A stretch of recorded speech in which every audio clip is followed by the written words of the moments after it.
امام زین العابدین علیہ السلام کے اس لسانی جہاد کو بیان کرنے کے لیے آج یہ پھر شرف حاصل ہو رہا ہے۔ امام کے مختلف لحاظ سے جہاد جو میں نے کل بھی بیان کیے، ایک جہاد کا قلم ہے، ایک جہاد کا لسان ہے، اور ایک جہاد کا کردار ہے۔ امام کے یہ مختلف جہاد جو سماج میں اور قوم شیعت کو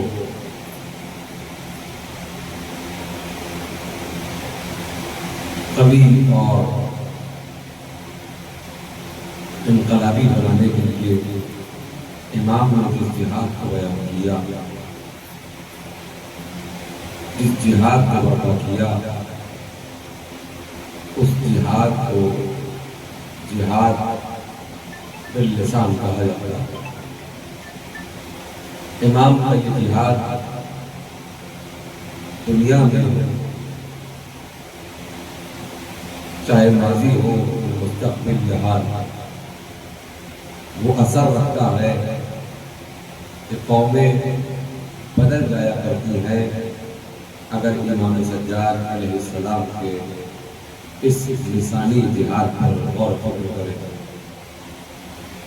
کیونکہ زندہ ضمیروں کی آواز کا نام امام سجاد ہے، بکھری ہوئی قوموں کی یکجہتی کا نام امام سجاد ہے، اس وقت کے منتشر ذہنوں کو یکجا کرنے کا نام امام سجاد ہے، اس وقت کے مردہ ضمیروں میں زندگی دینے کا نام امام سجاد ہے، اس وقت کے مردہ ضمیروں کو اجاگر کرنے کے لیے، انہیں زندگی عطا کرنے کے لیے جو قدم اٹھایا، اس قدم اٹھانے کو امام سجاد نے کس خوبی سے نبھایا۔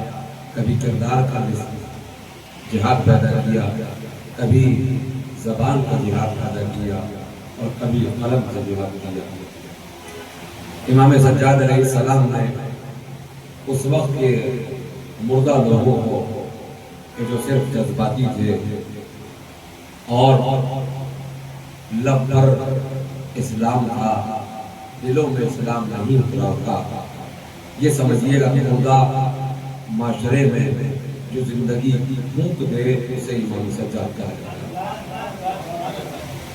افسوس کا مقام یہ بھی ہے کہ جس امام کے نام سے عشرہ یا خمسہ رکھا گیا وہ ذوات مقدسہ فرش عزا پہ آ جاتی ہے، لیکن یہ ہر جگہ کا مسئلہ بن چکا ہے کہ فرش عزا پر بیٹھنے والے انتظار کرتے رہتے ہیں، لیکن فرش عزا پہ آنے والے نہیں آ پاتے۔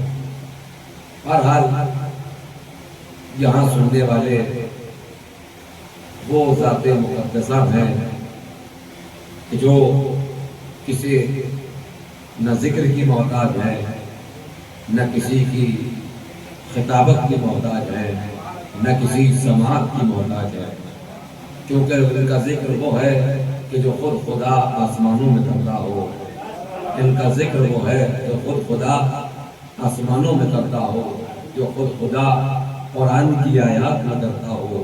یہ ذکر وہ ہے جو رسول نے کیا، یہ ذکر وہ ہے جو آدم نے کیا، یہ ذکر وہ ہے جو موسیٰ نے اپنے زمانے میں کیا، یہ ذکر وہ ہے جو نوح نے اپنے زمانے میں کیا، یہ ذکر وہ ہے جو قید خانوں میں یوسف نے کیا، یہ ذکر وہ ہے جو مچھلی کے پیٹ میں یا یونس نے کیا۔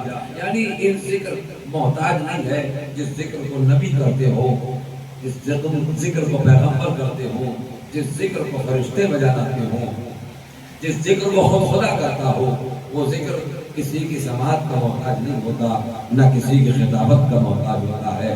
جہاں ذکر اہل بیت ہو وہاں کوئی آئے یا نہ آئے، ہمیں یقین ہے کہ فرشتے ضرور آ جاتے ہیں۔ جہاں ذکر اہل بیت کا آغاز ہو جاتا ہے، آغاز بھی نہیں ہوتا بلکہ فرش عذاب بچھ جاتا ہے، فرشتے جنتوں سے آ جاتے ہیں۔ کیوں؟ روایت خود پائی جاتی ہے کہ فرشتے جب جنتوں میں جاتے ہیں، جنت میں جاتے ہیں، تو فرشتے ان فرشتوں سے کہتے ہیں کہ جو فرش عذاب سے اٹھ کر آئے تھے کہ تم کہاں سے آ رہے ہو؟ تو آسمان کے فرشتے کہتے ہیں کہ تم کہاں سے آ رہے ہو؟ تو میں الگ ایک مہک پائی جاتی ہے۔ تو وہ فرشتے جو فرش عذاب پر بیٹھ کر آئے تھے، وہ آسمان میں جا کر فرشتوں سے کہتے ہیں ہم اس جگہ سے آئے ہیں کہ جہاں ذکر حسین ہو رہا ہے، ہم اس جگہ سے آئے ہیں کہ جہاں ذکر حسین ہو رہا تھا، اور ذکر حسین کو ہم نے سنا فرش عذاب پہ بیٹھے۔ تو آسمانی فرشتے کہنے لگے تمہارے اندر تو ایسی خوشبو آ رہی ہے کہ یہ خوشبو جنت کے اندر بھی نہیں ہے، تمہارے اندر ایسی خوشبو آ رہی ہے کہ یہ خوشبو جنت کے اندر بھی نہیں ہے، ہمیں بھی وہ پتہ بتائیے کہ جہاں فرش عذاب بچھی تھی۔ تو آسمان کے فرشتے کہتے ہیں کہ ہمیں ان فرشتوں نے وہ جگہ بتائی کہ جہاں فرش عذاب حسین بچھایا گیا تھا۔ آسمانی فرشتے جو جنت میں تھے کہتے ہیں کہ جنت سے انہوں نے نزول کیا اس جگہ پر کہ جہاں فرش عذاب حسین بچھی ہوئی تھی۔ ان فرشتوں نے کیا دیکھا کہ فرش عذاب اٹھائی جا چکی ہے، سمٹ دی جا چکی ہے، اٹھا دیا ہے۔ انہوں نے کیا کیا؟ جب فرش عذاب اٹھائی دی گئی تو اسی فرش پہ بیٹھ گئے جہاں مجلس عذاب حسین برپا ہوئی تھی۔ ان میں وہ خوشبو پیدا ہوئی کہ جو خوشبو جنت میں ملی، وہ خوشبو پیدا ہوئی جو خوشبو جنت میں ملی۔ عزیزو یاد رکھیے گا، اگر کسی زمین پر ذکر حسین ہو جائے وہ جگہ بھی لائق احترام ہو جاتی ہے، وہ جگہ بھی لائق احترام ہے۔ کیسے؟ ایک آیت اللہ 40 سال ایک امام بارگاہ میں انہوں نے اشرا پڑھا۔ جب 40 سال کے بعد اس امام بارگاہ کی دوبارہ تعمیر ہونے لگی، جب تعمیر نو ہونے لگی تو بانی مجلس نے جگہ کو منتقل کر دیا۔ جب جگہ کو منتقل کیا تو آیت اللہ نے کہا کہ مجھے وہ جگہ پر لے کر چلو کہ جہاں میں نے 40 سال ذکر حسین برپا کیا، جہاں میں نے 40 سال ذکر حسین کیا۔ بانی مجلس کہتا ہے کہ اس کی تعمیر نہ ہو رہی ہے، نیا امام بارگاہ بنایا جا رہا ہے، اس لیے ہم نے یہ جگہ منتقل کر دی کہ مجھے لے کر چلو۔ بانی مجلس آیت اللہ کو اس جگہ پر لے کر آیا کہ جہاں انہوں نے ذکر حسین 40 سال کیا، تاکہ وہ جگہ بتاؤ کہ جہاں پر ذکر حسین ہوتا ہے۔ بانی مجلس نے کہا یہ وہ کمرہ ہے کہ جہاں آپ نے 40 سال ذکر حسین کیا، یہ وہ کمرہ ہے۔ جب یہ کمرہ دکھا دیا گیا کہ یہ کمرہ ہے کہ جہاں آپ نے 40 سال ذکر حسین کیا ہے، وہ آیت اللہ کہتا ہے کہ میں داخلے اجرا یہ کمرہ ہوا اور میں اس زمین پر بیٹھا، میں نے اس زمین کو چوما اور چومنے کے بعد السلام علیکم یا ابا عبداللہ کہہ کر کھڑا ہوا۔ تو بانی مجلس نے دیکھا اور تعجب سے پوچھا قبلہ یہ کیا آپ نے کیا؟ میں اس کا فلسفہ اور اس کی وجہ نہیں سمجھا کہ آپ نے اس زمین کو چوما۔ تو آیت اللہ کہتے ہیں کہ میں نے اس کو جواب دیا کہ جس زمین پر میں نے 40 سال ذکر حسین کیا وہ زمین بھی لائق احترام ہو گئی۔ یہ میں نے کیوں مثال دی؟ کیونکہ جہاں ذکر حسین ذکر اہل بیت برپا ہو وہ بھی لائق احترام ہو جاتی ہے۔ تو اس لائق احترام والی جگہ میں ہمیں کتنا محترم ہونا چاہیے۔ اگر اصول عزاداری پڑھ دی جائے عزاداری کی ایک رمق ہم میں نہیں ہے. اصول عزاداری جو علماء آیت اللہ نے کتاب لکھی ہے، اصول عزاداری، قوانین عزاداری کیا کیا، اس میں سب سے پہلی شرط جو لکھی ہے، جو آسان و سہل ہے، کہ جب بھی مجلس عزا میں آؤ باوضو ہو کر آؤ. جب بھی مجلس عزا سننے کے لیے تشریف لائے تو باوضو ہو کر آئے، تاکہ سماعت بھی پاک رہے، ارادہ بھی پاک رہے. کیونکہ یہ ذکر وہ ہے جو بغیر وضو چاہے سن لیا جائے، لیکن اگر وضو کے ساتھ سنا جائے تو اثر ضرور کرے گا. یہ اصول عزاداری کا پہلا اسٹیپ ہے کہ جب مجلسوں میں آئے تو وضو کر کے آئے کہ ہم قربت اہل بیت کو حاصل کرنے کے لیے جا رہے ہیں. لیکن اگر ارادہ ہی نہ ہو تو نہ وضو ہوگی اور نہ ہی مجلس سے کچھ لے کر جائے گا. اس لیے ایک فلسفی نے کیا خوب جملہ کہا، ڈاکٹر علی شریعتی، بہت بڑے فلسفی گزرے ہیں ایران کے، جنہوں نے تعلیم حاصل کی ہے اور بڑے انقلابی فلسفی گزرے ہیں، ڈاکٹر علی شریعتی. اگر ان کی کتابیں پڑھی جائیں تو واقعی ایک انسان اپنی طبیعت میں انقلاب پیدا کر دے گا اگر واقعی ان کی کتاب کا مطالعہ کیا جائے. ڈاکٹر علی شریعتی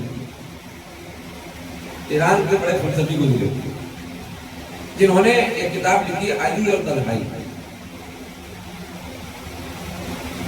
اگر اس کتاب کو پڑھ لیا جائے تو ایسا لگے گا کہ ہم امام علی کے ابھی قریب پہنچیں گے.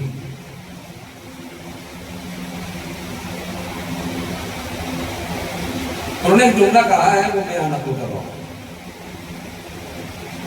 کیونکہ افسوس ہوتا ہے سنایا کسے جائے گا. ہر جگہ کا حال یہی ہے. اور میں تو اکثر کہتا ہوں دلی یتیم ہے، اس کا کوئی باپ نہیں ہے. ابھی میں نے ایک خمسہ وہاں پڑھا، وہاں بھی یہی حال تھا. اور دلی میں اکثر تو بہت جگہ پڑھ چکے ہیں، ہر جگہ کا حال معاملہ الگ ہی ہو رہا ہے. اس کی وجہ کیا ہے؟ یہ کثرت مجالس ہم پہ اثر کیوں نہیں ڈالتا؟ اس کی وجہ ذرا غور کیجیے گا. اس کی وجہ کیا ہے؟ اس کی وجہ بس دو ہی ہو سکتی ہے جو امام حسین علیہ السلام نے بتائی.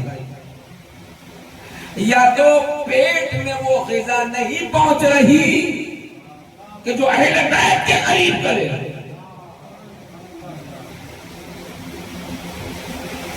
کیوں؟ جب امام حسین عمر سعد کے پاس گئے اور تبلیغ کی تو اس نے کیا کہہ دیا؟ میں آپ کی طرف نہیں آؤں گا، میں اس جنت کو کہاں دیکھ رہا ہوں جو آپ بتا رہے ہو، میں تو اس جنت کو دیکھ رہا ہوں جو مڑ کے رہ گئے. تو امام نے کہا تیرا شکم حرام غذا سے بھر چکا، اب میری باتوں کا تجھ پہ اثر نہیں ہوگا. اس کا مطلب یہ ہے کہ ذکر حسین کو سننے کے لیے غذا بھی پاک ہو، ارادہ بھی پاک ہو. ذکر حسین کو سننے کے لیے شکم بھی پاک ہو، نوالا بھی پاک ہو اور ارادہ بھی پاک ہو، تب کہیں جا کر کوئی زمانے میں انقلاب بنتا. تو ڈاکٹر علی شریعتی کا کہنا سنیے گا، بڑا سنگین جملہ ہے اور بڑا لمحہ فکریہ ہے. علی اور تنہائی کتاب کا نام ہے، علی اور تنہائی. اس کتاب کو پڑھیے گا. وہ کہتا ہے کہ مسجد کا نمازی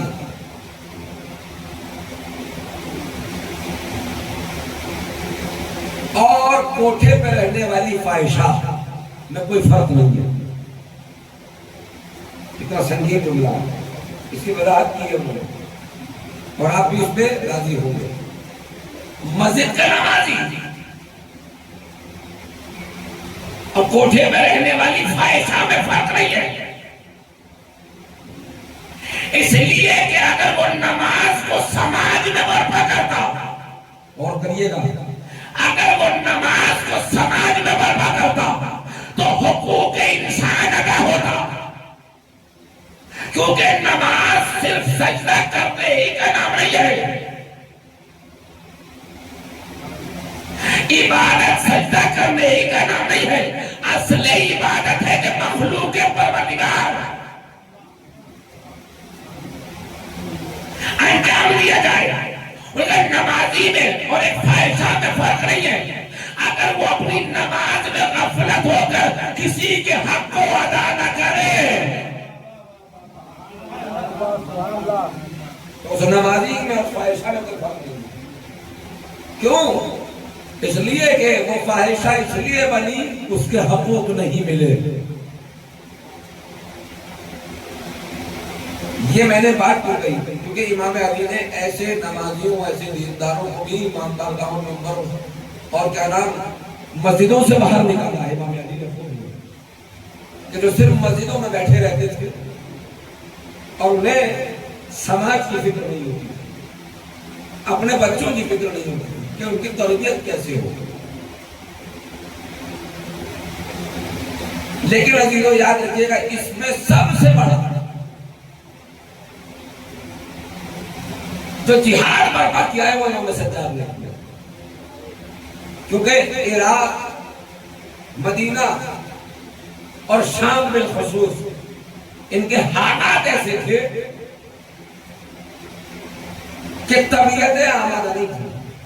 جیسے میں نے کل کہا تھا کہ امام نے فرمایا کہ ہم میں ہمارے چاہنے والوں میں 3 میں بھی اگر کوئی دعویٰ کرے تو ان میں بھی سب چھوٹے ہوئے. کوئی ہمارا چاہنے والا اس وقت موجود نہیں تھا. یہ سنگین معاملہ وہاں موجود تھا. امام کا چاہنے والا کوئی موجود نہ تھا. اس لیے امام نے جو جہاد برپا کیا وہ لوگوں کے ضمیر کو زندہ کرنے کا, معاشرے کو تشکیل کرنے کا, معاشرے کو منظم بنانے کا. اور امام نے کیا کیا؟ میں ایک کردار کے جہاد کا ایک جھلک آپ کے سامنے پیش کرتا ہوں. جہاد بالکردار, کل میں نے جہاد بالقلم تھوڑا سا پیش کیا تھا. آج جہاد بالکردار سنیے گا. امام کا جہاد بالکردار تھا, یہ سب سے اہم ہے. قلم سے لکھنا چاہے کہ آسان ہو, کہ اچھی باتیں قلم سے لکھی جائیں. زبان سے کہنا بھی شاید کہ آسان ہو کہ اچھی بات کہہ دی جائے, لیکن سب سے مشکل جہاں آتی ہے وہ ہے کردار. جہاد میں کردار یہ کیسے برپا ہوگا؟ یہ امام نے کیسے برپا کیا؟ اور ذرا غور فکر کریے گا کہ آیا امام سجاد علیہ السلام نے جس روش کو اختیار کیا ہے کیا ہم نے اسے برپا کیا یا نہیں؟ سنیے گا امام کے قول سے اور پھر کرداری جہاد دیکھیے گا امام کا. امام نے جملہ کہا, صحیفہ کاملہ کا جملہ ہے, دعا کا نام ہے مکارم الاخلاق. امام کیا فرماتے ہیں؟ بسم اللہ الرحمن الرحیم, ایمانی اکمل الایمان یقینی افضل الیقین. پروردگار میرے ایمان کو کمال تک پہنچا دے اور میرے یقین کو افضل یقین قرار دے. اور میرے یقین کو افضل یقین قرار دے. اس جملے سے امام کی دعائیہ جملے سے معلوم ہو رہا ہے کہ جب تک ایمان کمال کی بلندی پہ نہ ہو یقین میں فضل ادا نہیں ہو سکتا. یقین منزل فضیلت پہ نہیں پہنچ سکتا، اور ایمان کے ساتھ اگر یقین نہیں ہے تو ایمان نہیں ہے، وہ کفر ہے، کیونکہ ایمان کے ساتھ یقین ہونا لازمی ہے۔ یہ امام فرماتا ہے۔ اب امام نے اس ذیل میں کیا کیا، یہ آپ کو بتانا اور ختم ہوا۔ امام نے کیا کیا؟ بنی امیہ کے دور میں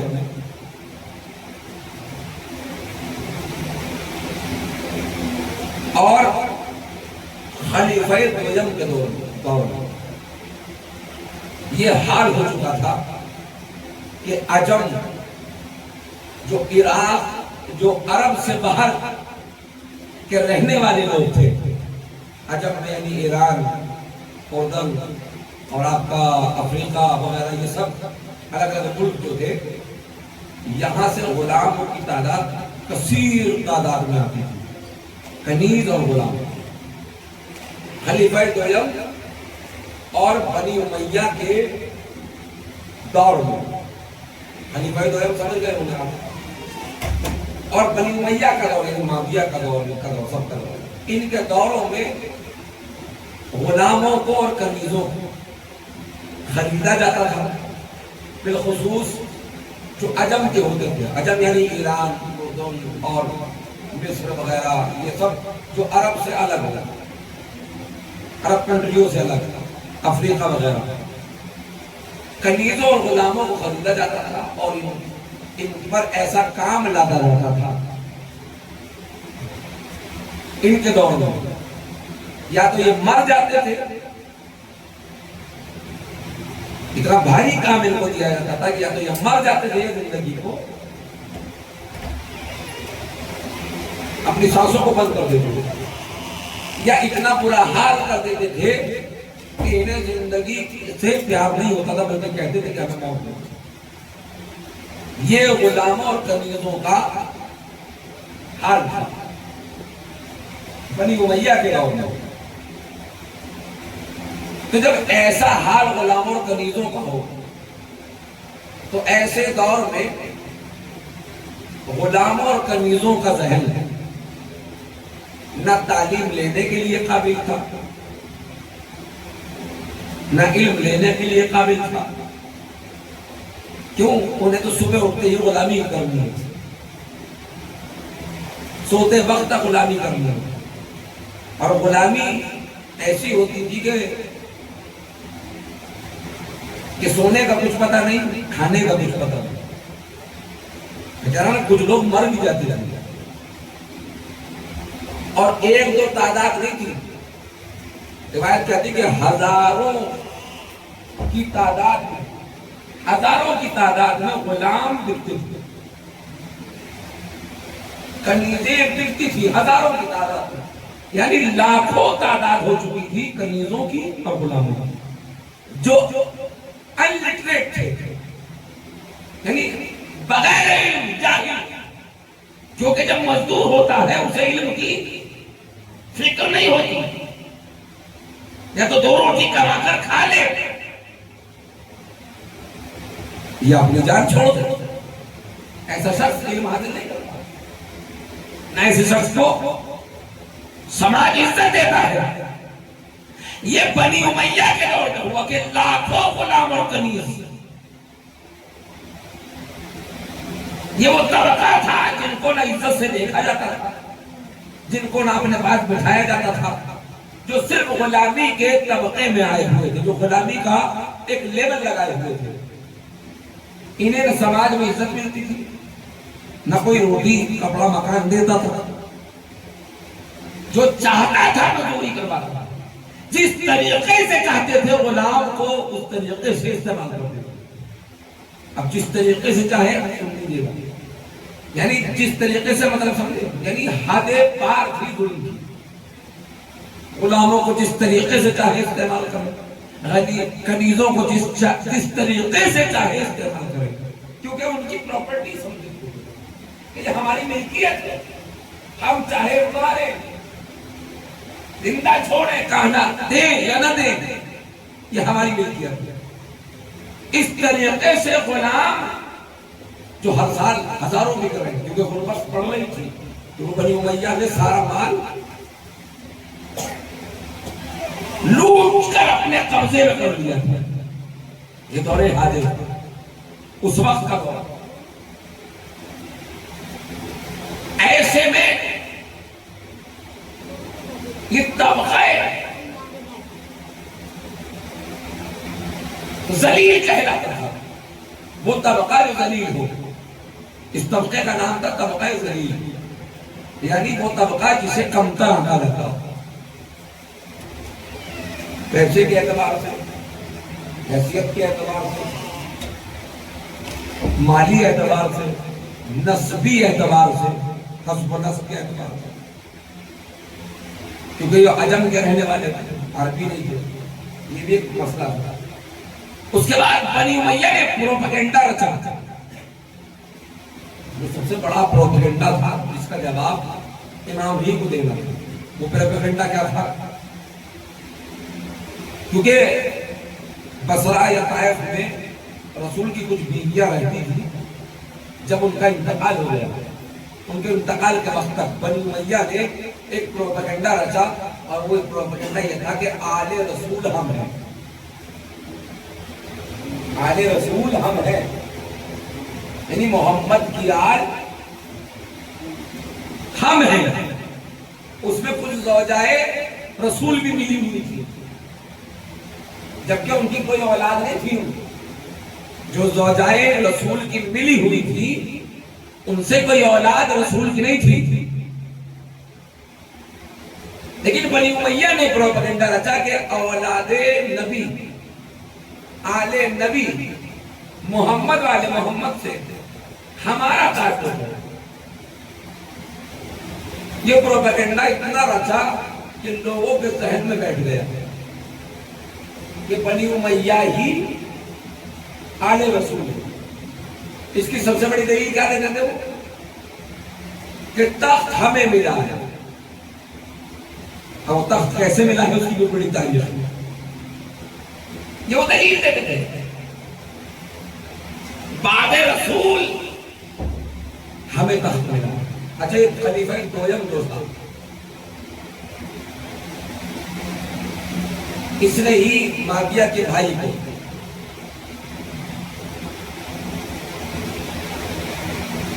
ادھر اردن اور فلسطین اور یہ شام جو آج دمشق کہلاتا ہے، یہ سب ایک ہی ملک تھا، اسے گورنر بنایا خلیفہ دویم نے، الگ الگ جگہوں کا۔ بعد میں جب معاویہ کا بھائی مر گیا تو خلیفہ دویم نے شام کا حاکم معاویہ کو بنایا۔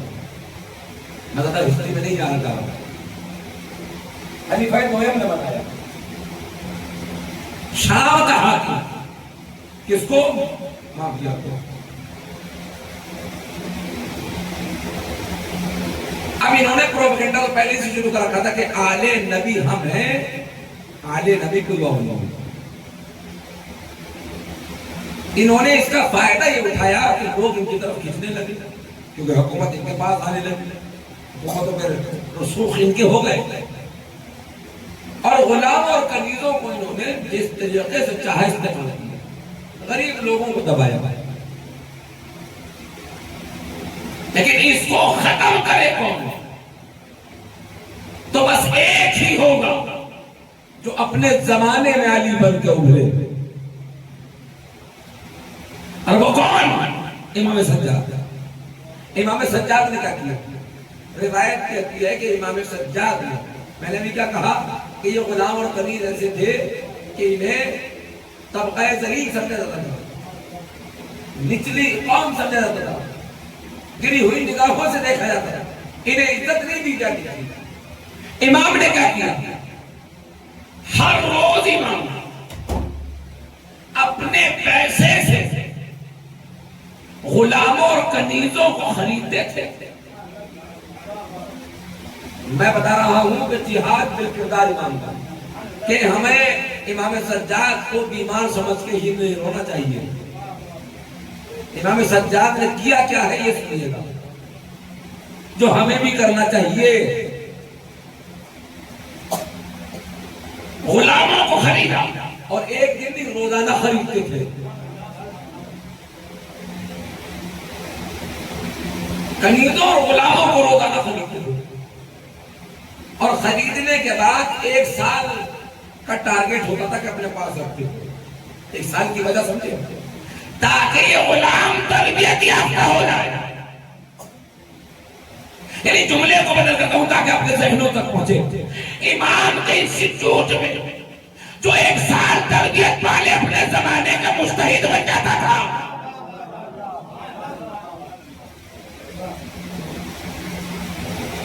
امام خریدا اور رمضان کے مہینے میں زیادہ تر رمضان کے مہینے میں امام سجاد ان غلاموں کو اور کنیزوں کو رہا کرتے تھے, آزاد کرتے تھے. جاؤ اور پیسہ دیتے تھے, جاؤ تم اب تعلیم یافتہ بھی ہو گئے, پیسہ بھی دے رہا ہوں, اپنا جا کر بزنس کرو تاکہ تمہارے ہاتھ میں بھی ہنر ہے, تمہارے ذہنوں اور عقلوں میں بھی علم کا پہرا ہے. اب اپنا روزگار کر کے کسی کے غلام نہ بنو, کیونکہ دین غلامی نہیں سکھاتا, آزادی بتاتا ہے. دین غلامی نہیں سکھاتا. یعنی غلامی اگر ذہنوں میں ہو, اب جملے کو بدل کر کہوں, انسان جسمی کا غلام نہیں ہوتا, فکر کا بھی غلام ہوتا ہے. انسان جسمی کا غلام نہیں ہوتا, فکر کا بھی غلام ہوتا ہے. شاید کہ جسم کا غلام بہتر ہو اس فکری غلام سے کہ جو اپنی نسلوں کو بھی غلامی بتاتا ہے, جو اپنی نسلوں کو بھی غلامی سکھاتا ہے. امام نے رمضان کے مہینے میں, ہر سال رمضان کے مہینے میں ہر مہینے خریدتے تھے, روزانہ خریدتے تھے. کتنا پیسہ خرچ کیا ہوگا امام نے, اور رمضان کے مہینے میں انہیں آزاد کرتے تھے. اور آزاد بھی کرنے کے بعد انہیں پیسہ دیتے تھے, جاؤ اس کا کاروبار کرنا, جاؤ اپنے لیے استعمال کرنا. روایت کہتی ہے کہ امام کے آزاد کردہ غلام اور کنیزیں مدینے میں اتنی تعداد بڑھی کہ ہر طرف یا زین ریبا کا نعرہ نظر آ رہا تھا. یہ ہے اہل بیت کا مقصد کہ اگر کسی جگہ پھنس جائے تو اپنے سے دور نہ کرے بلکہ اپنے جیسا بنا لے. لیکن جب خود ہی تربیت یافتہ نہیں ہے تو اسے کیسے بنائے گا؟ صلوات علی محمد و آل محمد.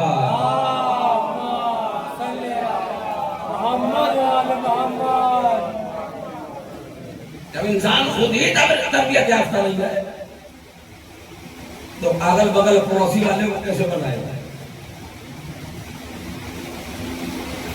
نہیں بنا سکتا. یہ امام نے کر کے دکھایا کہ جو غلام ابھی ذہنی اور جسمی مشکلات سے گزر رہے تھے, امام نے تربیت کی, روزگار دیا, تعلیم یافتہ کیا.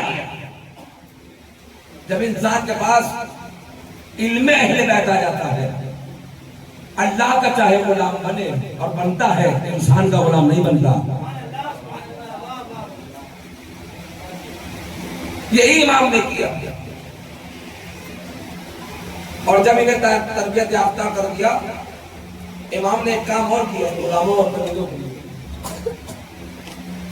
کہ بعض کے نکاح کرائے, بعض کنیزوں کی شادیاں کی, بعض غلاموں کے نکاح کرائے.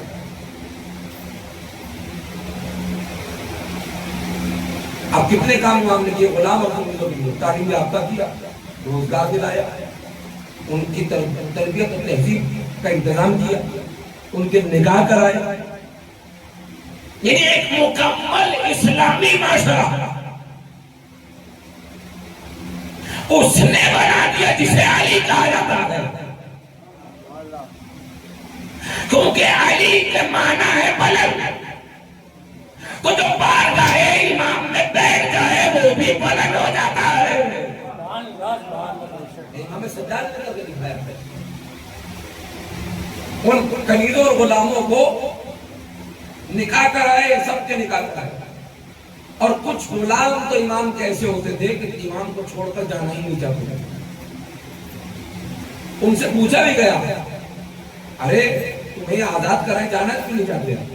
تو غلاموں کا جواب کیا ہوتا تھا؟ سنیں گے، وجد میں آ جائیں گے۔ غلام کہتے تھے، ارے جانا کون چاہتا ہے؟ اس لیے کہ ہمیں باہر کی زندگی غلامی لگتی ہے، کہ یہاں رہ کر آزادی محسوس ہوتی ہے۔ ہمیں تو باہر کی زندگی غلامی لگتی ہے، ان کے یہاں رہ کر ہمیں آزادی محسوس ہو رہی ہے۔ یہ امام کہ اس اخلاق کا نمونہ تھا جو امام نے غلاموں اور کنیزوں کے ساتھ پیش کیا۔ امام اپنے ہی صحن خانہ میں غلاموں کو تدریس، درس و تدریس، یعنی تعلیم قرآن، تعلیم حدیث، فقہ، اصول اپنے ہی گھر کے صحن میں دیتے، حد تک کہ ستاروں کا علم بھی امام انہیں عطا فرماتے تھے۔ امام کا ایک ایک غلام جو اس زمانے میں واقعا مجتہد بھی ہے اور فقیہ بھی ہے، ستارے دیکھ کے بتاتے تھے کہ اس کی کون کہاں جا رہا ہے۔ ایسے ایسے تعلیم یافتہ امام نے بنایا۔ امام نے سب سے بڑا کام یہ کیا، جب شیعہ وہاں موجود تھے امام ان کے ساتھ نہیں لگے، جیسے توابین، مختار ثقفی، توابین کا گروہ جس نے جنگ کی، اور ایک بڑی ہسٹری ہے۔ توابین کیوں کہا جاتا ہے؟ کیونکہ وہ کربلا نہیں پہنچے تھے، تو انہوں نے توبہ کے طور پر توابین ایک گروپ بنایا کہ ہم نے حسین کی مدد نہیں کی کربلا میں، تو اب ہم حسین کے قاتلوں سے جنگ کریں گے اور اپنی توبہ بجا لائیں گے۔ تو ان گروہ کا نام پڑا توابین، جس کے سردار تھے سلیمان سرد خدائی۔ لیکن تاریخ کہتی ہے کہ امام سجاد نے ان کی تائید نہیں کی، امام سجاد نے ان کی تائید نہیں کی۔ کیوں؟ اس لیے کہ بعد کربلا تلوار اٹھانا امام سجاد کا مقصد نہیں تھا، تعلیم حسینیت کو سماج میں پہنچانا امام سجاد کا مقصد تھا۔ توابین کے بعد جب یہ توابین گروہ ختم ہوا، جو کہ نتیجہ یہی تھا، وہاں لاکھوں کی فوج یہ ہزاروں ختم ہونے تھے، یہ تو جان بوجھ کر ہلاکت۔ گروہ مختار بنا، مختار قیام وجود میں آئے۔ جناب مختار کے حوالے سے بھی الگ الگ روایات ہیں، لیکن کوئی مستند روایت نہیں ہے کہ امام سجاد نے ہی اس کو لیٹر لکھ کے دیا ہو جناب مختار کو، تو مستند روایت نہیں ہے۔ صرف اتنا ہے کہ محمد حنفیہ نے تائید کی تھی، لیکن امام سجاد کا نہ کوئی دستخط نہ لیٹر کچھ نہیں تھی۔ تائید جناب محمد حنفیہ نے کی، جس کی وجہ سے عراق کے کچھ شیعوں نے ایک گروپ بنا لیا کسان۔ یہ وہ گروپ تھا جو محمد حنفیہ کو امام مانتا تھا، عراق کے شیعوں نے، بالخصوص کوفے کے۔ یہ جناب مختار کے قیام کے بعد اور جناب مختار کے قیام میں یہ گروہ پیدا ہوا نیا کہ انہوں نے محمد حنفیہ کو امام مانا، لیکن کوئی روایت کسی بھی کتاب میں نہیں ہے کہ امام سجاد نے تعلیم کی جناب مختار کے قیام میں۔ ہاں اتنا بھی ضرور ملتا ہے کہ جب سر عمر سعد آیا ابن زیاد آیا تھا تو امام مسکرائے تھے، اور مسکرا کر امام کی دعاؤں کا جملہ بھی ہے کہ مختار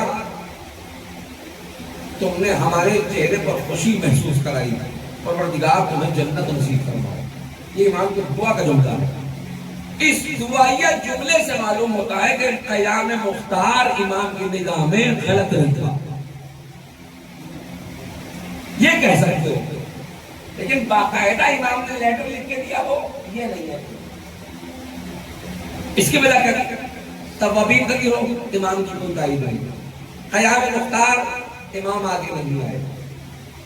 واقع حرہ ہوا. واقع حرہ میں حنظلہ رسول کے صحابی تھے مدینے میں جو رہتے تھے، انہوں نے قیام کیا جو واقع حرہ ہوا. امام اس میں بھی ساتھ نہیں آئے اور خاموش بیٹھے رہے. کیوں؟ نگاہ امام میں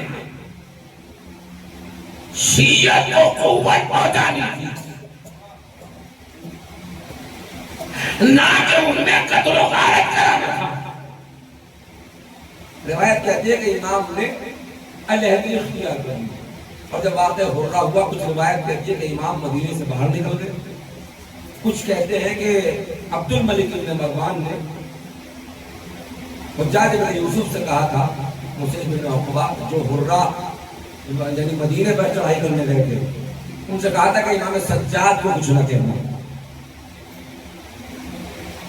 اور مسلم بن عقبہ جو اس وقت کا بہت بڑا ظالم تھا، وہ خود کہتا ہے کہ میں نے امام سجاد علیہ السلام تو میں برا بھلا کہتا تھا، لیکن جب وہ میرے سامنے آئے پتہ نہیں کیا روب اور دبدبہ میرے اوپر طاری ہوا کہ میرے زبان سے وہ کلمہ نکلا جو ان کی شان کے لائق تھا. یہ مسلم بن عقبہ جو اس وقت کا سب سے بڑا جابر و ظالم مروانیوں کا گورنر تھا، امام جیسے سامنے آئے تو ہیبت زنداری ہوئی کہ میں سلام کرنا نہیں چاہتا تھا، لیکن میری زبان میرے سر نے جھک کر سلام کیا اور میں سلام کیا. تو امام کو کچھ نہیں تھا. کیوں؟ امام براہ راست قیام حرہ میں جناب حنظلہ کے ساتھ نہیں تھے. کیوں؟ امام کی نگاہیں کسی اور مقصد کے لیے، کسی اور قیام کے لیے گامزن تھی. اب وہ کیا ہے جو میں نے ابھی آپ کو بتایا، اس کی سب سے بڑی دلیل صحیفہ کاملہ ہے. صحیفہ کاملہ کو پڑھ کر دیکھیے گا صحیفہ سجادی آ گیا.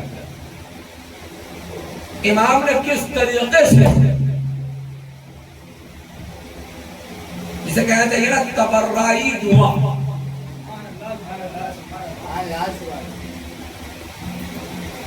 تبرعی دعا، کیسے دو شخص دو گروہ آپس میں مسجد نبوی میں بحث کر رہے تھے کہ خدا تو ہم جیسا ہی ہے، شکل رکھتا ہے، ہاتھ پیر رکھتا ہے. امام نے جب اس بات کو سنا تو امام کے چہرے پر غیظ و غضب طاری ہوا، لیکن امام نے کہا کچھ نہیں.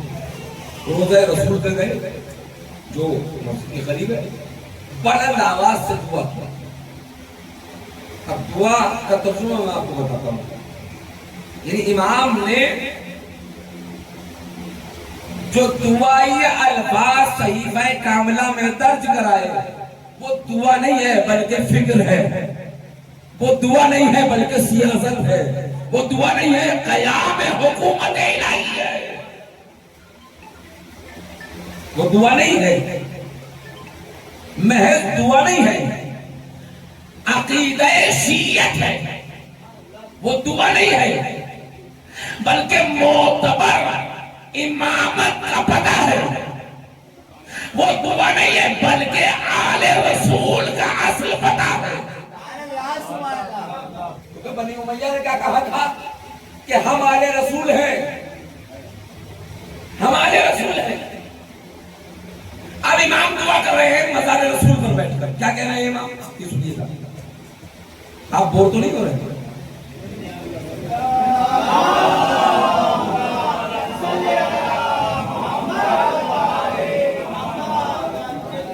میں کروں کیا، موضوع ہی ایسا ہے، خشک ہے تھوڑا، لیکن انشاءاللہ میں بیچ بیچ میں آپ کو کچھ بتاتا رہوں گا۔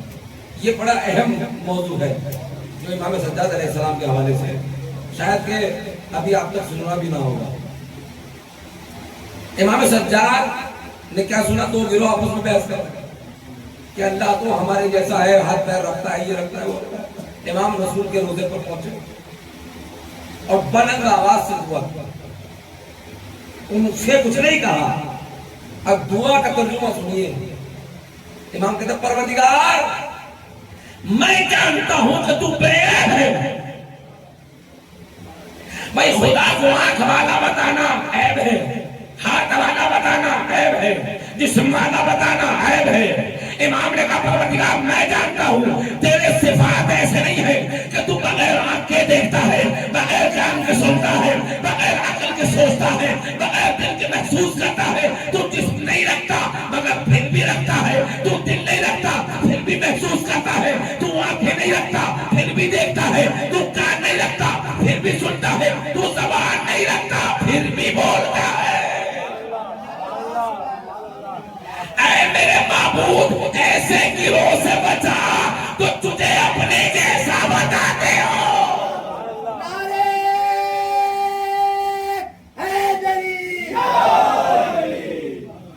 اے پروردگار ایسے گروہ سے بچا تو تجھے اپنے جیسا بتاتے ہو۔ یہ امام نے تبرہ کر کے دشمنوں کے منہ پہ تماچا لگا کے بتایا خدا تمہارے جیسا نہیں ہے۔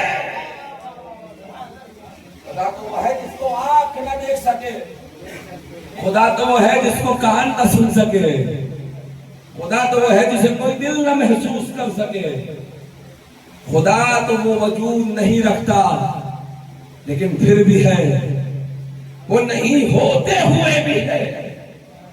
یہ امام نے برجستہ دعا کی، یہ دعا ہے بلکہ ظلم کے منہ پر تماچا ہے، باطل فکروں پر وہ تماچا ہے تاکہ مشعل راہ میں جائے۔ اب اس کی مثال دے کر میں بات کو تمام کر رہا ہوں تاکہ یہ آج کا کرداری جہاد، کل قلم کا جہاد میں نے تھوڑا سا بتایا تھا، آج تھوڑا سا کردار کا جہاد ہے، کل تھوڑا سا زبان کا جہاد ہوگا، اور اس کے بعد دو مجالس میں یہ تینوں جہاد کو ساتھ لے کر تاکہ آپ کو یہ تینوں جہاد کا مفہوم سمجھ میں آ جائے۔ اب امام نے دوسرا کام کر دیا، کیونکہ اگر امام تلوار اٹھا لیتے، ابھی تین قیام کے نام بتایا میں نے آپ کو، توابین کا قیام، جناب مختار کا قیام، حنظلہ کا قیام، یہ تین قیام تلواری تھے، تین قیام جذباتی تھے۔ امام نے بتایا اپنی قوم میں جوانوں کو ایک دم سے تلوار نہ پکڑاؤ، پہلے قلم پکڑاؤ، بولنا سکھاؤ، کردار کی جنگ سکھاؤ۔ اگر تلوار ایک دم دے دی تو ہلاک ہو جائیں گے، اور ہلاکت جان بوجھ کر یہ قوموں کو مضبوط نہیں کرتی، قوم کو جو شے مضبوط کرتی ہے وہ ہے قلم۔ جہاد بالقلم، جہاد باللسان، جہاد بالکردار، یہ قوموں کو مضبوط کرتی ہے۔ اسی لیے امام نے ان کا ساتھ نہیں دیا جو تین جہاد تلوار سے ہوتے، اور تینوں کا حال کیا ہوا؟ مختار کی حکومت کچھ دن چلی، ختم ہو گئی، زبیریوں نے ختم کر دیا۔ تو امام نے یہ کیا۔ اچھا اگر امام تلوار اٹھا لیتے تو شیعت کا خاتمہ وہی تھا، حسینیت پھر نہ پہنچی، حد تک کہ یہ ہو گیا تھا۔ مثال دے دوں آپ کو کرداری اور امام کے کردار کے لحاظ میں، حد تک کہ یہ تھا کہ اذان میں جب امام خود اذان دیتے تھے، مدینے کے اندر خود اذان دیتے تھے اور کہتے تھے حیا علی خیر العمل، غور نہیں کیا آپ نے؟ حیا علی خیر العمل، یہ وہ کلمہ ہے، یہ وہ جز ہے، یہ وہ اذان کا جز ہے جو باطل فکروں نے نکال دیا تھا، لیکن امام سجاد نے بابا کر کے بتایا خیر العمل بھی میں ہوں، میرا خاندان میں خیر العمل ہے۔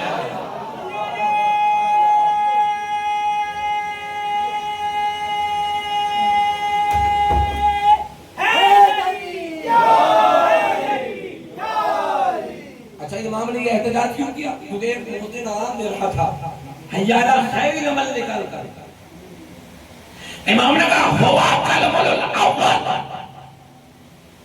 تو جو کہہ رہا ہے یہ اول نہیں ہے بلکہ حیارہ خیر العمل کہے، یعنی ایک علی پہلے علی کا بتا دے رہا ہے جو ہمارے در پہ آئے خیر وہی تو ملے گی۔ احتجاجی امام نے اس طریقے سے لوگوں کے ذہنوں سے دین کو برپا کیا تاکہ لوگوں کے ذہنوں میں دین برپا ہو جائے۔ اب امام نے کیا کیا؟ یہ آخری مثال ہے ختم۔ میں نے بھی کیا کہا تھا کہ بنی امیہ کا ایک پروپیگنڈا نیا رچا گیا کہ آل رسول ہم ہیں، محمد کی آل ہم ہیں، ہمیں آل رسول مانو۔ اب امام کیا کہتے ہیں یہ سنیے گا، صحیفہ کاملہ میں جا کے پڑھیے گا، آپ نے دعائے مکارم الاخلاق پڑھی ہوگی، جو جون سی بھی دعا آپ اٹھا کر دیکھیے گا، کسی بھی دعا کا مطالعہ کر لیجیے گا، امام نے سب سے پہلے خدا کی وحدانیت پہ اقرار کیا، اس کے بعد بیچ بیچ میں ایک جملہ بیان کیا، یہاں تک مجھے پہنچانا ہے، اس جملے کو یاد رکھیے گا، بنی امیہ کا یہ پروپیگنڈا تھا کہ آل رسول ہم ہیں۔ اور یہ پروپیگنڈا کہاں سے چلا تھا؟ رسول کی زوجاؤں سے، جن کے کوئی خود اولاد نہ تھی، جن کے کوئی اولاد نہ تھی۔ امام نے لوگوں کو، اب لوگ تو یہ سمجھنے لگے تھے کہ حکومت کے بادشاہ، کیونکہ وہاں بادشاہت اور حکومت ایک ایسا اثر رکھتی تھی پورے عرب میں، اگر کسی کے پاس بادشاہت یا حکومت ہو تو عرب کے لوگ یہی سمجھتے تھے کہ یہ آل رسول ہے۔ یہ ماحول پیدا ہو چکا تھا۔ اب یہ غلط کرے، سیاہ کرے، سفید کرے، جو کر رہا ہے صحیح کر رہا ہے، کوئی آواز اٹھانے والا نہیں تھا۔ کیوں؟ بھائی رسول سے نسبت ہے، کیونکہ وہاں کے لوگوں کا یہی وتیرہ ہو چکا تھا، یہی خیال بن چکا تھا نسلوں تک کہ جو حکومت پہ بیٹھ جائے وہی ولایت اور خلافت کا حقدار ہے، اور وہی آل رسول ہے۔ تو جنرل پروپیگنڈا ہی ایسا پھیلایا ہے۔ لیکن امام نے بغیر تلوار، بغیر فوج، حکومت احتجاج کیا، اور احتجاج کا مقام نہ دربار تھا نہ بازار تھا بلکہ مصلی تھا، اور مصلی کو ہتھیار بنا کر بتایا اگر خدا سے کہی ہوئی بات ایک بندہ راز و نیاز کرے تو کسی کی حکومت کی مجال ہے جو حکومت کو چلا سکے۔ اب امام نے کیا کیا؟ آل رسول ہمیں، امام نے دعاؤں کا سہارا لیا، خدا کی بارگاہ میں دعا کی۔ اب خدا کی بارگاہ میں دعا کی، امام نے ہر جملے کے بعد ایک جملہ ضرور کہتے تھے، تمام ساری کتابوں میں اٹھا کر دیکھیے گا امام کی دعاؤں کو۔ امام کیا کہتے تھے؟ اللہم صلی علی محمد و آل محمد،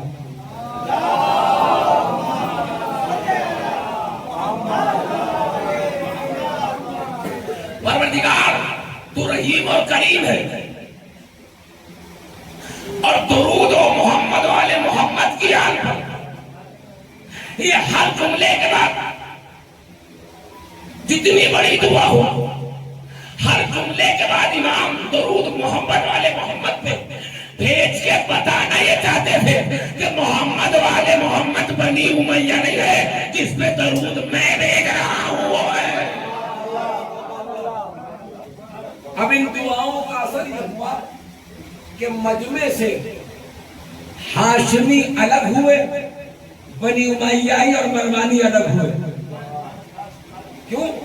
جب ایک دعاؤں میں برجستہ کوئی کہہ رہا ہے محمد والے محمد پر صلوات ہو، اور امام نے ایک دعا میں تو یہاں تک کہہ دیا پروردگار تو ہی جانتا ہے اور تو نے ہی منتخب کیا ہے جس کو کیا ہے خلافت کے لیے، لیکن لوگوں نے ہمارے حق کو چھین لیا، تو نے ہمیں خلافت دی تھی، لوگوں نے وہ چھین لی۔ امام کی دعاؤں کے لفظ ہیں یہ۔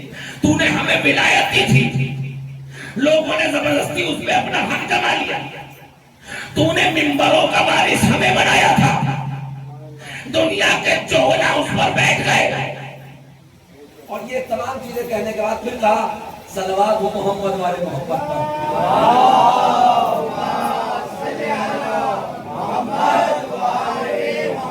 یعنی امام کا یہ احتجاج بتا رہا ہے کہ علی بھی خلافت کے لائق تھے، حسن بھی خلافت کے لائق تھے، حسین بھی خلافت کے لائق تھے، اور میں بھی خلافت کے لائق ہوں، اور ہمارا آخری مہدی بھی خلافت کے لائق ہوگا۔ یہ احتجاج بنی امیہ کے منہ کو تماچا تھا۔ یہ درود کبھی کبھی حقیقتوں کو عیاں کر دیتا ہے، اور امام نے اس درود کو بنی امیہ کی حقیقتوں کو بیان کرنے کے لیے استعمال کیا کہ جس پہ درود و سلام اللہ بھیجے وہ آل رسول ہے۔ میں غور کر رہا ہوں، بات کو ختم کر رہا ہوں۔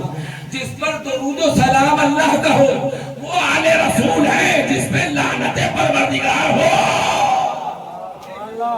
وہ آل رسول کہاں سے ہو سکتے؟ یہ کردار کا کتاب تھا امام کا۔ یہ بڑا اہم لمحہ فکریہ جو امام سجاد کے ایام میں ہمیں سوچنا چاہیے کہ امام سجاد نے کیا کیا کوششیں اور کاوشیں کی۔ اگر امام سجاد کی یہ کوششیں اور کاوشیں نہ ہوتی تو آج ہمارے پاس نہ عزاداری ہوتی، نہ صحیح سے اذان کا مفہوم ہوتا، کلمہ لا الہ الا اللہ ہی باقی نہ رہتا۔ اگر حسینیت کو پہنچانے میں امام سجاد کوششیں نہ کرتے، کبھی دعاؤں کے ذریعے، کبھی قلم کے ذریعے، کبھی کردار کے ذریعے۔ بس عزیزوں میں یہاں سے کہنا ختم کر رہا ہوں، امام کے کردار کا ایک نمونہ یہ تھا۔ امام جب گھوڑے پر چلتے تھے مدینے کے اندر، گھوڑے پر سوار ہوا تو امام آگے چلنے والے مجھے نہیں کہتے تھے مجھے راستہ دے، مجھے آگے بڑھنا۔ امام سے کہتے بھی تھے کہ مولا آپ اس سواری کے پیچھے پیچھے بھی چل رہے ہیں، آپ تو آگے بڑھ سکتے ہیں۔ امام نے کہا مجھے گوارا نہیں ہوتا، کیونکہ یہ سڑک، یہ شاہراہ، یہ گلی، یہ راستہ ہر کسی کے لیے ہے، خاص میرے ہی لیے نہیں ہے۔ کہ میں یہ نہیں چاہتا میرا زمین کہ میں اسے پیچھے چھوڑ کر اپنا آگے بڑھ جاؤں۔ یہ کردار کا لحاظ رہے گا۔ اب ہم دیکھیں کہ ہم کیا کرتے ہیں۔ عزیزوں، ہمارے پاس بائک کا کار ہو تو ہم تو اوورٹیک کیسے کرتے ہیں کہ جیسے ہمارا ہی سب کچھ۔ لیکن امام نے کرداری جہاد کیسے کیا کہ مجھے گوارا نہیں ہے کہ میں اس سے آگے بڑھ جاؤں جو میرے سے آگے چل رہا ہے۔ کیوں؟ اس کا بھی اتنا ہی حق ہے اس راستے پہ چلنے کا جتنا میرا ہے۔ یہ کردار ہے امام کا۔ مگر عزیزوں، جب حق بیانی ہو اور حق کہیں جمع رہے تو باطل کو کھنکا، اور باطل اس کے وجود کو سہ نہیں سکتا۔ کبھی تلوار کے ذریعے، کبھی اذیت دے کر، اور کبھی زہر کے ذریعے اس وجود کو مٹانے کی کوشش کرتا۔ مگر عزیزوں یاد رکھیے گا، امام سجاد علیہ السلام جہاں قوم و ملت اور شیعت کو بلند کرنے کے لیے اتنی محنتیں اور علمی خزانہ ہمارے حوالے کیا، لیکن امام کبھی اپنے بابا کو نہیں بھول پاتے، امام کبھی اپنے چچا عباس کو نہیں بھول پاتے تھے، امام کبھی اپنے بھیا علی اکبر کی جوانی کو نہیں بھول پاتے تھے، امام شاید کہ یہ بھول بھی جاتے لیکن سکینہ کے تماچوں کو کیسے بھلا دے۔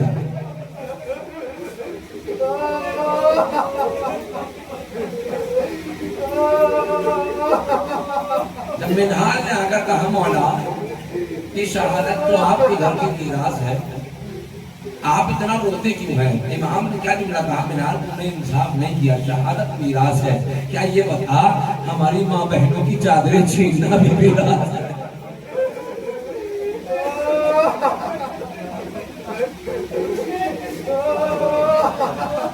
عزیزوں میں نے کل 2 مقامات پڑھے تھے، 2 مقامات آج پڑھ دیتا ہوں۔ امام کہتے ہیں منہال مجھے 7 جگہ بڑی تکلیف ہوئی ہے، مجھے 7 جگہ بڑی تکلیف ہوئی ہے، ان میں سے 7 جگہوں میں سے ایک جگہ وہ تھی کہ جہاں میرے بابا کا لاشا پڑا تھا اور میں زنجیروں میں بندھا ہوا تھا۔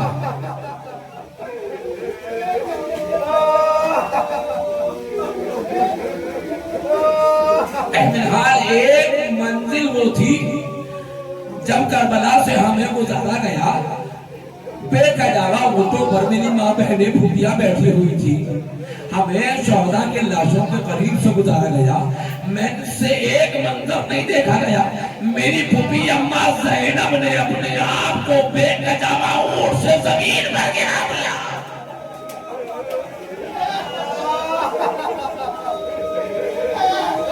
منہال تو نے محسوس نہیں کیا، میری پھوپھی اماں گری کیسے کہ تو نے محسوس نہیں کیا؟ ارے کسی کے ہاتھ کھلے ہو تو ہاتھ رکھ دیتا ہے، میری پھوپھی اماں کے ہاتھ پسے پشت بدے تھے، پسے گردن بدے تھے، ارے میری پھوپھی اماں جب نہ کیسے گری، ارے زمین کربلا پہ منہ لگا۔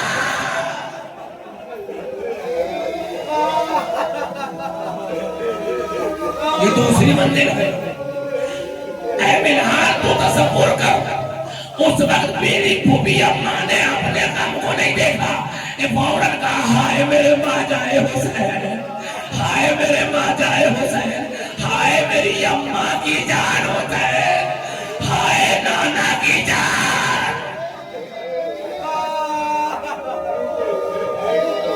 زینب نے اپنے آپ کو ناقے سے گرایا، کیا منہال سنے گا؟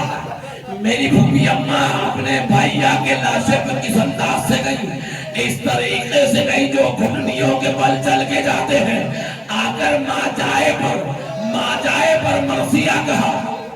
امام کہتے ہیں منہال میری پھوپھی اماں نے مرثیہ پڑھا، وہ مرثیہ ریاض القدس میں نقل کیا گیا، لہوف میں نقل کیا گیا، جو لاشے حسین پر جناب زینب نے پڑھا ہے۔ کیا پڑھا ہے سنیں گا جی، تو بس 2 مصروں کا مفہوم سمجھ لیے گا، سارا نہیں پڑھوں گا۔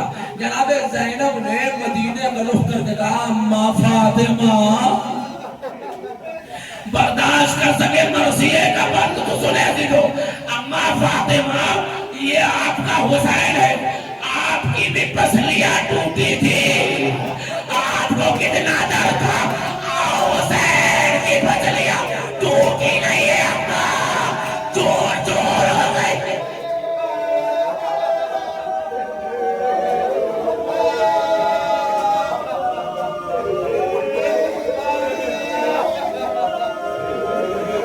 اے منہال سنے گا، تیسرا مقام کا ہے میں نے چھوڑ دیا نہیں، کیونکہ برداشت میرے مادہ نہیں ہے کہ میں پڑھ سکوں، قوت برداشت مجھ میں بھی نہیں ہے۔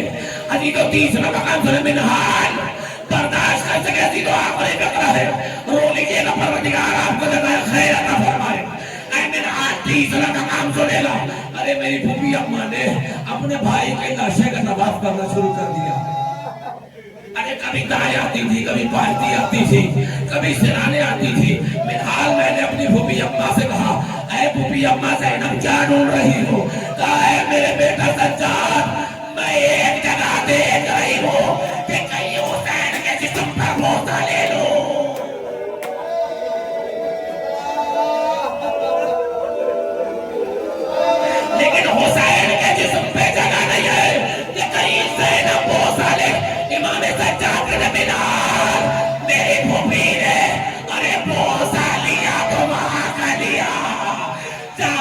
گردن کٹی تھی اور ایک کٹی ہوئی گردن کا بوسہ لیا اور دعا کی پروردگار میری قربانی کو قبول فرما.